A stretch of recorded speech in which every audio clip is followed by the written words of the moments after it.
It was a cold night in New York City.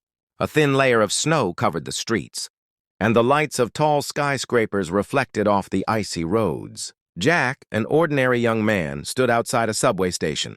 He had only $2 in his pocket and countless questions in his heart.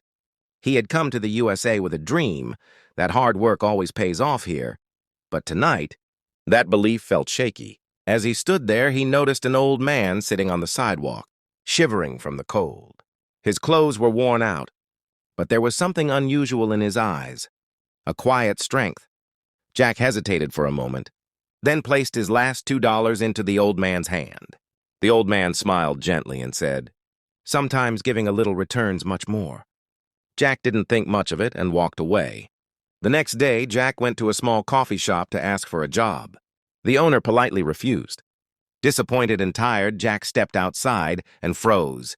The same old man was standing there, but this time he was well-dressed and confident. Jack was shocked. The man smiled and said, "I am the owner of this coffee shop. Yesterday, you didn't recognize me, and that is your greatest quality." Tears filled Jack's eyes. The man offered him a job on the spot. Days turned into months. Jack worked honestly and tirelessly. His dedication impressed everyone.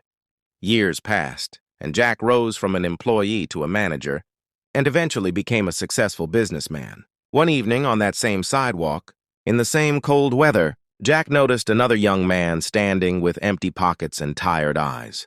Without saying much, Jack placed some money into his hand and softly said, "Sometimes giving a little returns much more."